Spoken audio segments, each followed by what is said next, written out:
What's up, guys? This is just going to be a tutorial on how to make a barbecue chicken pizza using the grill. So as you see here, I got my chimney full of coals that is currently lighting on fire. Well, not really lighting on fire, but they are getting red hot. If you want a tutorial on how to use one of these guys, there's probably 10 million of them on YouTube, but yeah, that's basically where we're at right now. And once these are red hot, I will deposit them into the grill and I will go upstairs while I preheat my pizza stone. Alright, so the fire on these coals is dying down a little bit. What I'm going to do is take off the grate and kind of pour them in there, spread them around evenly, and then put the pizza stone on. And I'll show you what that looks like in just a second. Okay, so we got the pizza stone smack dab in the middle of the grill, and we got the coals that are red hot underneath it. And I'm going to make sure all the vents are open, the bottom one's open, and I'm going to open the top fully open. And I'm going to preheat this thing for about 20 to 30 minutes, and while we're doing that, we'll go upstairs and start preparing our ingredients. Alright, so I got my handy dandy skillet here. And I'm going to go ahead and put this on 6 on this electric stove. And while it's preheating, I'm going to go ahead and cut up my chicken. So there you have it. That's the cut up chicken. I seasoned it with some adobo, some pepper, and some garlic salt. I'm going to wait a couple more minutes for the pan to get fully preheated, and then we'll throw it right on there. I put about a teaspoon of olive oil on there as well. And that will prevent it from sticking and also give it a little bit of flavor. So as you can see, we have our chicken cooking here.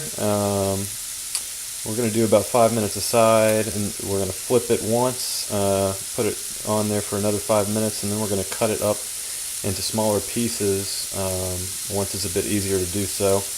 Probably be on here for a total of about, I'm going to say, 12 to 15 minutes. Probably around the 12-minute mark we'll take it off. So I just went ahead and flipped my chicken. It should look pretty much like this. I'm going to let it sit for another 5 minutes, then we're going to cut it up into smaller pieces. So here we have our dough. There's about 10 million different ways to make dough. It's very simple, and there's probably a million different videos on YouTube on how to do it, so I'll leave that to you. But now we're going to roll it out. I don't have a rolling pin, so I just cut a piece of pipe here and wrap some saran wrap around it. And I'm just going to roll this out into the best circle I can do. So at this point, we're ready to just cut these pieces of chicken into it's about half of their original size, just to kind of make sure they get fully cooked. And once we get that done, we're pretty much ready to come back over to our flatly rolled and almost circular dough and start adding toppings. So since this is a barbecue chicken pizza, what I've done is put about 5 tablespoons of barbecue sauce. I like the Weber original barbecue sauce. And just another thing I forgot to mention is you definitely want to have flour on this pizza peel. If you don't have a pizza peel, you should get one, because this is actually very difficult to slide the pizza onto the stone without one.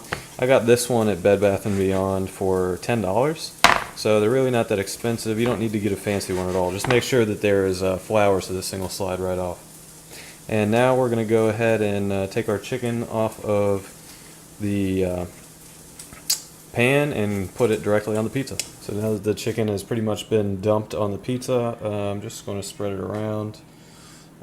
This pizza's for me, so I'm going to use my fingers and call it a day pretty much. But the last step is going to be to top this with some cheese. I choose to use shredded mozzarella, and I choose to use about 2 servings, so I'm just going to sprinkle that on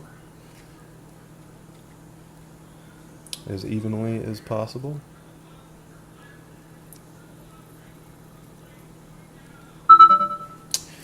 And yeah, that's looking good. So this is what our pizza is going to look like right before it goes on the pizza stone. We're going to take it to the grill and just slide it right on there. So with a little bit of luck and enough flour, this should just slide right on here. And there it goes. So what we're going to do is we're going to cover this as fast as we can while holding a camera. And we're going to let that sit for about 5 minutes and come to check. Alright, so it's been about 5 or 6 minutes. What I'm going to do is quickly take this hood off and take a look.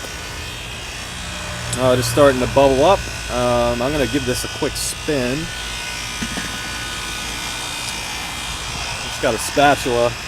You should be able to just turn it with said spatula. And put the lid back on. We're going to give it another 5 minutes and it should be done. Alright, after the 5 minutes, our pizza is done and it smells delicious. So what I'm going to do is I'm going to put it on the pizza peel and take it upstairs to cool. Also, quick tip, you're going to want to close all the vents on the grill and keep the pizza stone in there and let the coals die down now that we're choking the coals. And let the pizza stone cool down with it or else it will break. They are pretty fragile, especially when there's a rapid temperature change.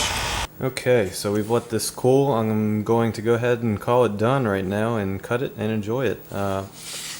If you have any questions, go ahead and add them and I'll get back to them as quickly as I can. The full recipe, the full macronutrient content, and everything will be in the details of the video, and I hope you enjoy as much as I do.